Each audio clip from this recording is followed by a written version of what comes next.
Songs that were led, but especially that last one. I have read the lyrics of that song many times, and I have often wished that I knew that song. And now I do, a little bit better than I did before. Appreciate that so much, Justin. That was outstanding. Appreciate the men who led on the Lord's table this morning, the prayer that Brother Jerry led for us. This is a place that is conducive to worshiping God in spirit and in truth. It is. And you guys have done just a great job in taking us to His throne today, and appreciate all the work that has gone into that. There are so many beautiful things in this world that we have to thank God about. Matter of fact, every beautiful thing in this world, we have God to thank for it.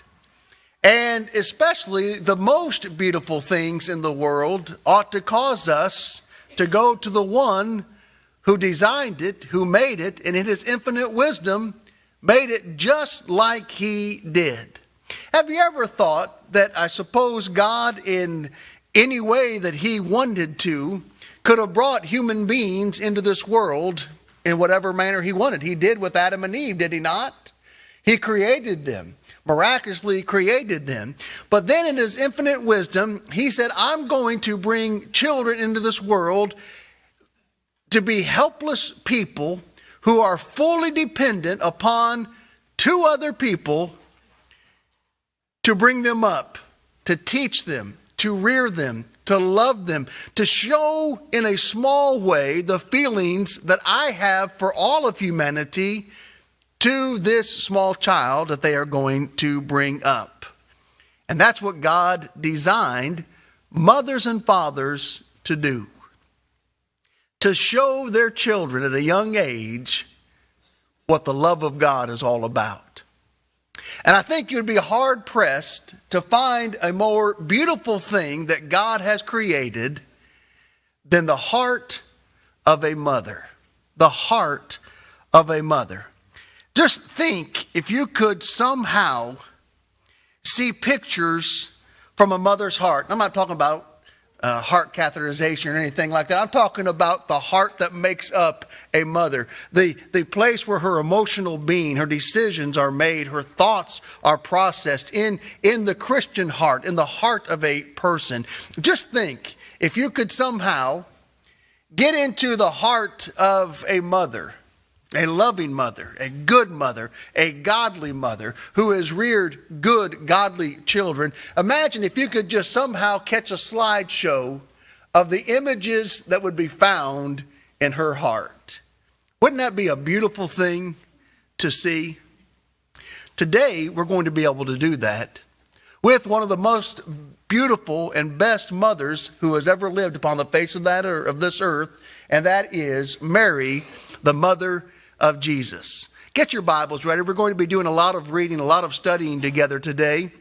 And we're going to look and see the pictures that are in the heart of the mother of Jesus, Mary. And not only that, we're going to see what we can learn from those things that she kept in her heart. Let's start first of all with the book of Luke. The book of Luke. One of the pictures that we're going to see is the birth of her son Jesus. Luke chapter 2, start with me verse 8. And you're going to notice a phrase in these points that I think just perfectly describes the heart of a mother. Luke chapter 2, let's start with verse 8, and we're going to read all the way through verse 19. Now there were in the same country shepherds living out in the fields, keeping watch over their flock by night. And behold, an angel of the Lord stood before them, and the glory of the Lord shone around them, and they were greatly afraid. Then the angel said to them, Do not be afraid, for behold, I bring you good tidings of great joy, which will be to all people. For there is born to you this day in the city of David a Savior who is Christ the Lord. And this will be the sign to you. You will find a babe wrapped in swaddling clothes, lying in a manger. And suddenly there were with the angel a multitude of heavenly hosts, praising God and saying, Glory to God in the highest, and on earth peace, goodwill toward men. Now watch verse 15 as we start. So it was, when the angels had gone away from them into heaven, that the shepherds said unto one another, Let us now go to Bethlehem and see this thing that has come to pass, which the Lord has made known to us. Now get this now, these shepherds, strangers to Mary and Joseph, are out minding their sheep, and then this angel appears, and then a heavenly host singing that beautiful song. And then they make a determination. Well, we need to go and see what this is all about. So get that picture in your mind. And then look, verse 16. And they came with haste and found Mary and Joseph and the babe lying in a manger. Now stop right there. Look up. Stop right there and just think about that. Here these strangers, seemingly, these shepherds, leave their flock, make the trip to where Jesus is, and they come into the scene of where Jesus is lying in the manger, and there is Mary and Joseph. Mothers, just think about this. What would you think if there you are with your newborn baby, it's lying in a manger, and then lo and behold, these men show up and are there because they were told about the birth of your son. Watch what Mary does. And this is the verse that shows us a mother's heart to begin. Verse 17, Now when they had seen him, they made widely known the saying which was told them concerning this child, and all those who heard it marveled at those things which were told them by the shepherds. Now stop right there and just think about this.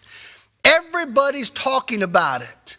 The shepherds begin to tell the story. Listen, we were out in the field one night, and this is what happened to us. And man, we had just had to come, and we had to see it for ourselves. And here we come. We find out about it. He was right where the angel said he was going to be. The exact circumstances surrounding his birth were just like the angel. And then people begin to marvel about it. Could you imagine the hubbub that was raised on that day? You ever heard that word, hubbub? I was trying to think of another word, but that's the only word I can think of. Hubbub. It's a good word, or words, I don't know. But the to-do, how's that? That was made all around this area as the talking begins to take place. This is amazing. This is miraculous. This is marvelous. We were out in our fields, and then an angel came and talked to us. And then a whole multitude of heavenly hosts began to sing and began to talk. And man, we just had to come and see it for ourselves. Could you imagine the talk that would take place? Everybody would be interested. Everybody would be talking. Everybody would have an opinion. Everybody would have a thought. But then look at verse 19. But Mary kept all these things and pondered them in her heart. While everybody else was talking about her son, what was Mary doing? Thinking about her son. Thinking about what led up to that day and the future of that son. That's what mothers do with their children. That's what good mothers do with their children. She just listened. She kept all these things in her heart. Have you ever seen the way a mother looks at her newborn baby that she has been carrying around inside of her for 9 months? They just stare at them.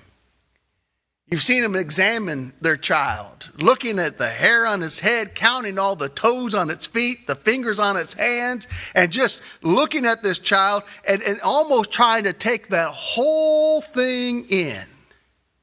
What's the dad doing? With the people who are coming to visit, come and look at my boy. Come and look at my girl. Man, let me tell you. And then you'll see them over and they begin to talk with the people who have visited. What's the mother doing? Thinking, pondering. What will this child become? What will this child do? What is the future of this child? She kept these things in her heart. And above all, that mother wants what's best for that child. I want you to listen very carefully to this. That's what a good mother does. We are living in a time, I don't mean to be overly critical, but just factual, where so many women who bring children into this world, if they even make it that far, still put their own interest and desires before the needs of their own children.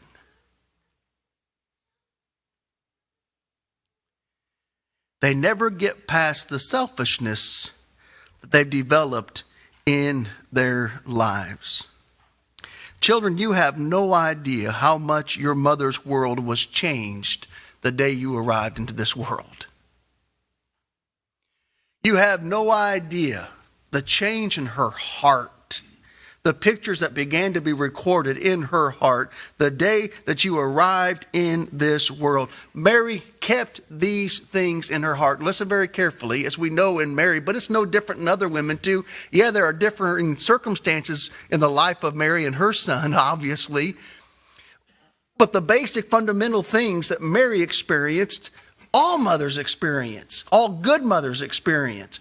Her life would never be the same from that day forth. She pondered these things in her heart. Mothers, you kept the day that your children were born in your heart. What did you begin to do? You began to write things down. You began, especially with the first one. You got lazier and lazier, maybe the second and third one, but especially that first one. And yes, I'm speaking from experience with myself.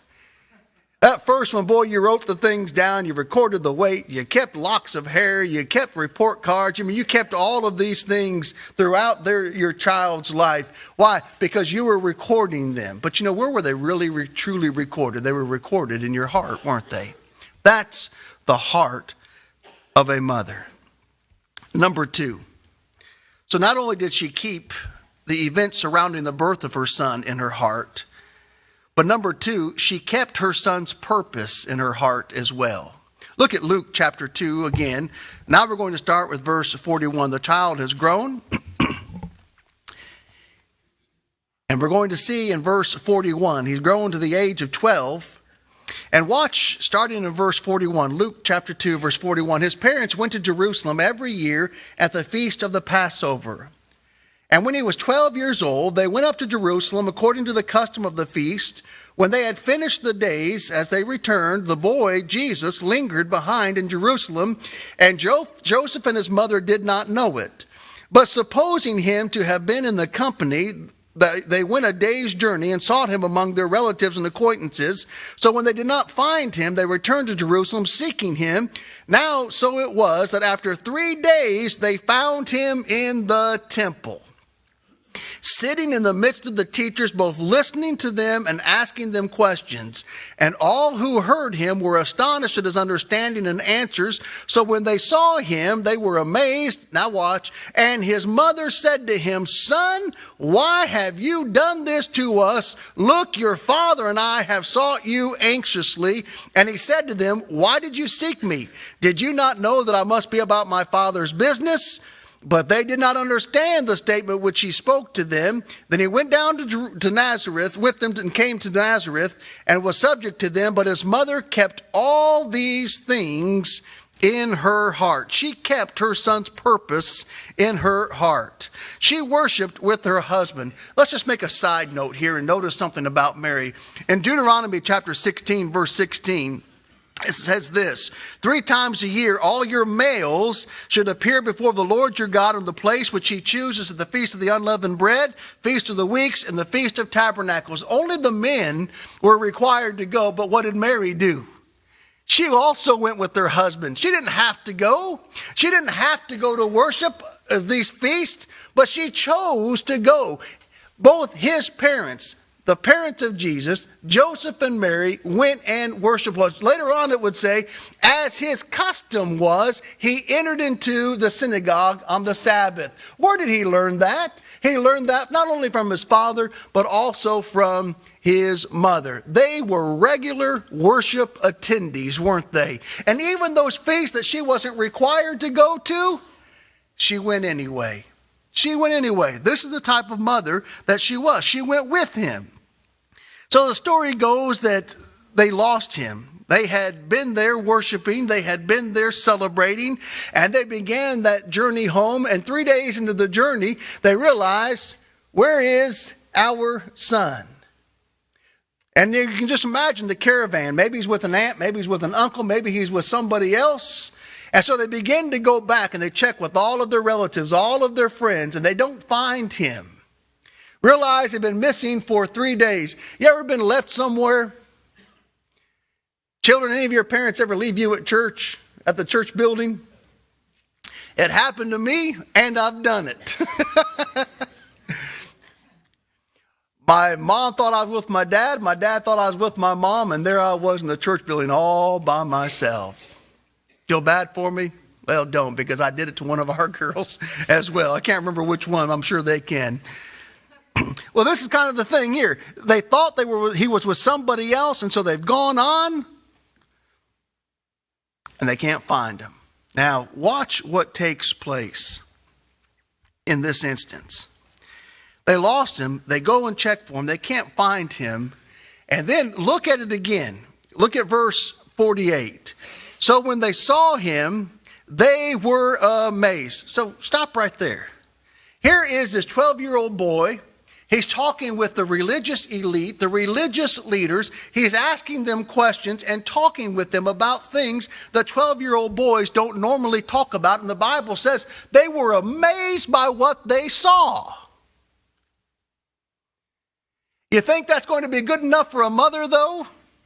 Watch what happens next.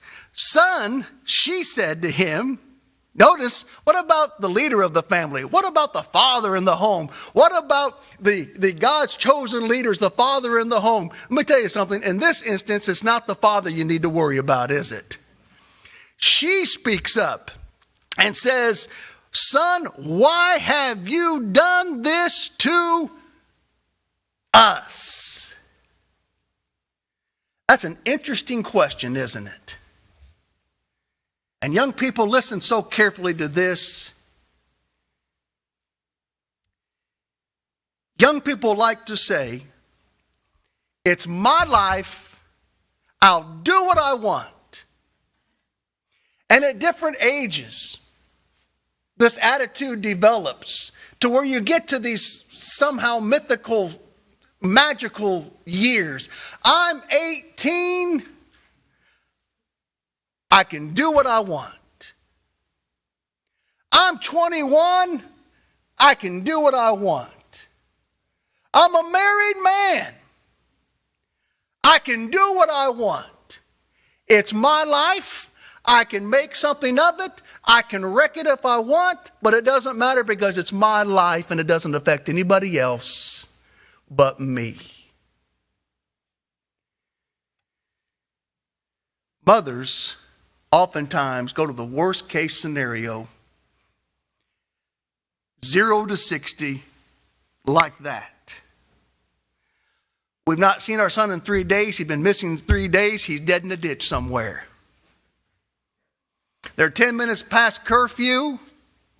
They're dead in a ditch somewhere. It goes to the worst case scenario. Here comes Mary. They haven't seen their son in 3 days, but watch what she says. She doesn't ask, why have you done this to yourself? Do you not realize the risk that you put yourself through? Do you not realize that there's evil men that could have robbed you, that could have taken you, could have abducted you, could have done this to you, could have done this? That's not what she asked. She says, son, why have you done this to us? Why have you done this to us. As long as we live, yes, we have the right to make our own decisions. Yes, we grow up, we leave our home, we begin families of our own. But listen very carefully. The lives that we live will never stop affecting our mothers. Never. As long as they're on this earth, they'll never stop affecting our mothers. Young people, don't break your mother's heart. Don't break your mother's heart. I want to be somebody mainly because I serve a wonderful God. Boy, don't take this the wrong way, and I pray that you don't. Right below that, I want to do right because I don't want to hurt my mother's heart.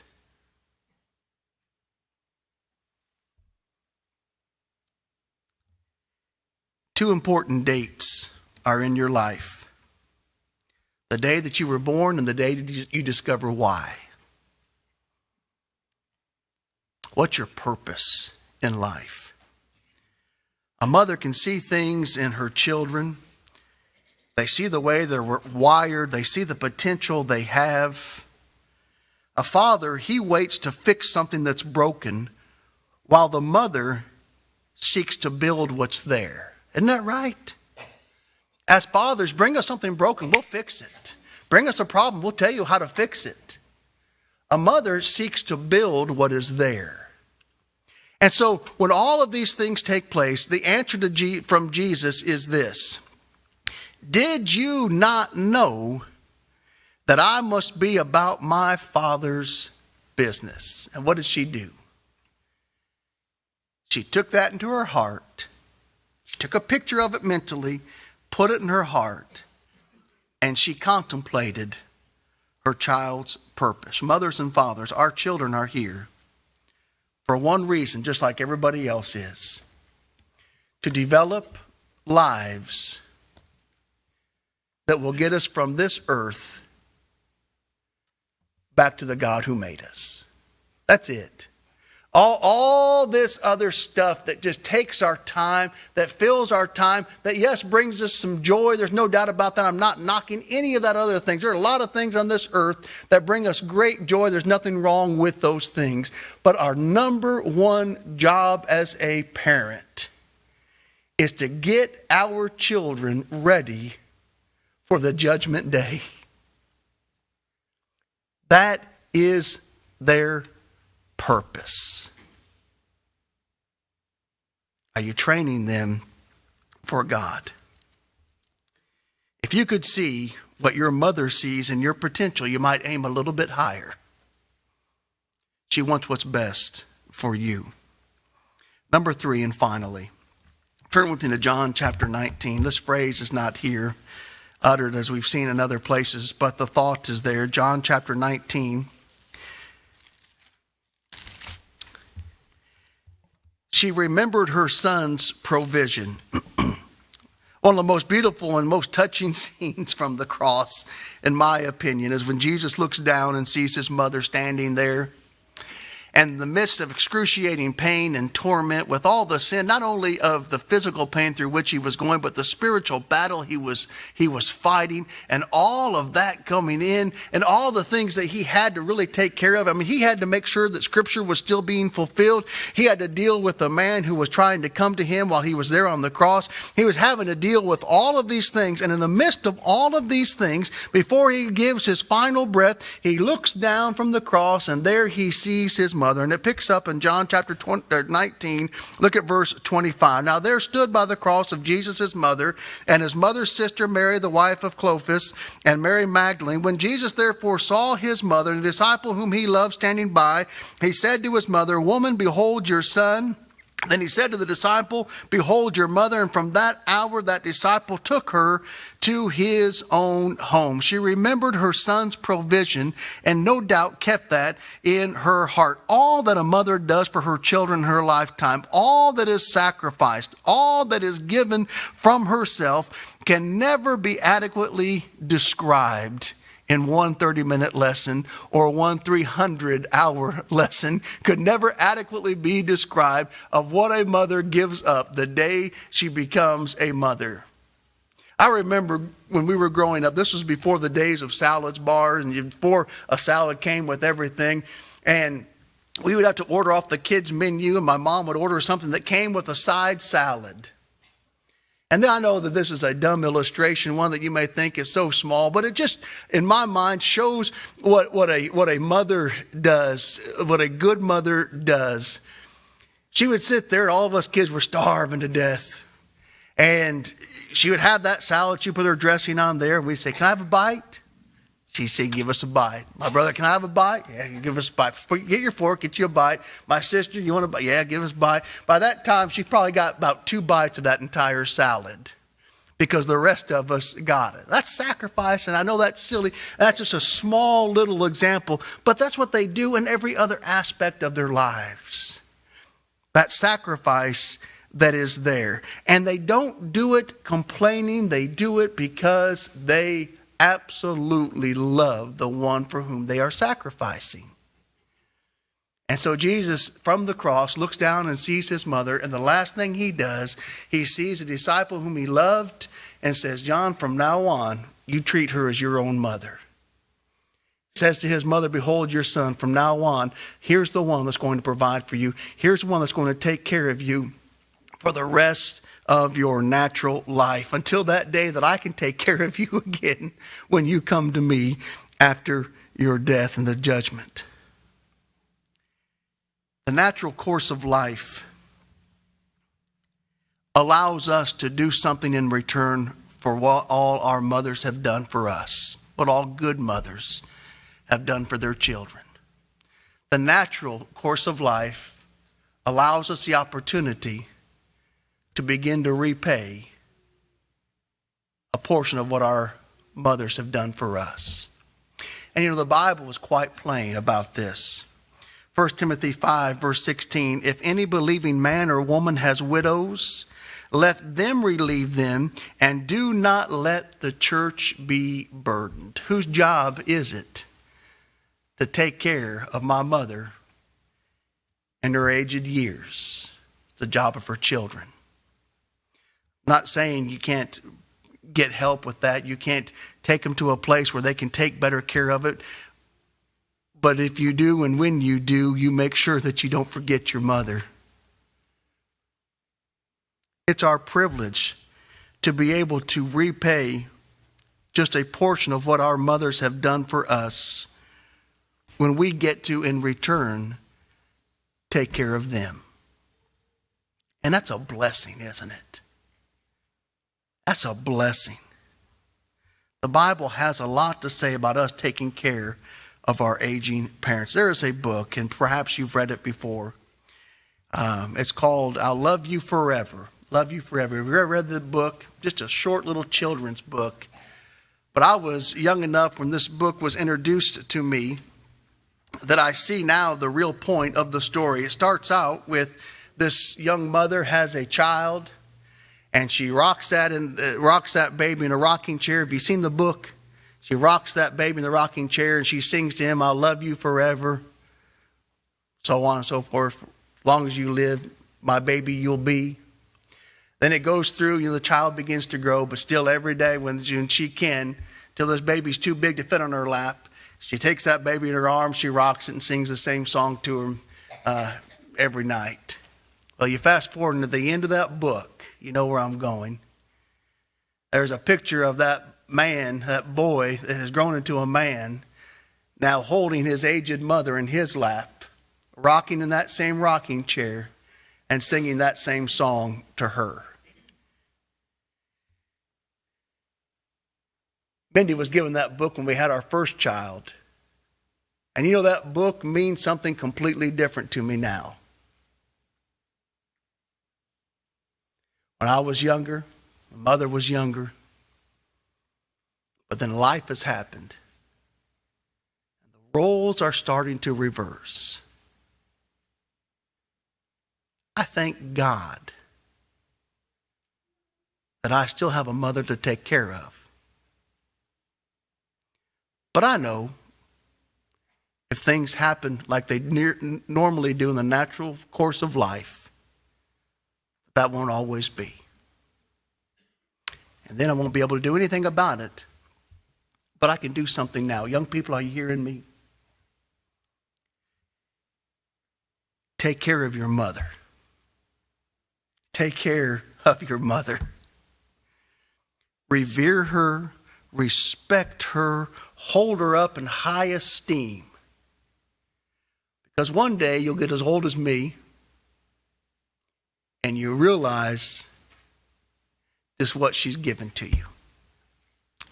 The sooner you can realize that, the better son you'll be, the better daughter you'll be, and you'll appreciate it so much. It's a big change when a woman has a baby. Her heart completely changes for good mothers. And everything that she has been doing for herself, she puts on hold, it seems. Not just the times when that child is in her home, but really for the rest of her life. Isn't that true? She kept all these things in her heart. You look at the heart of Mary and you look at the heart of a good mother. His birth, his purpose, and then her appreciation when her son provides when she can't provide for herself. What a great, great story, an account for us to put in our own hearts today. Is it there?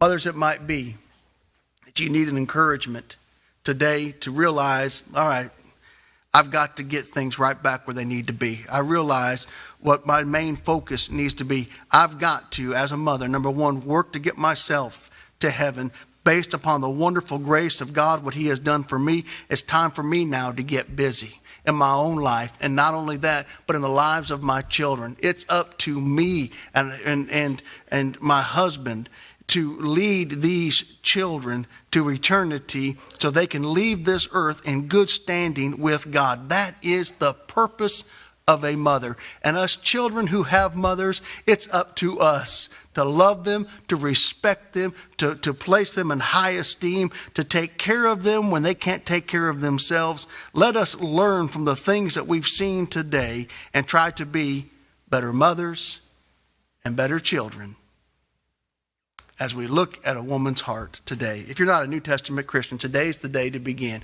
Let me tell you something. You want to know what will make your mother happy? Don't do it for her. But the side effect that she will be beaming.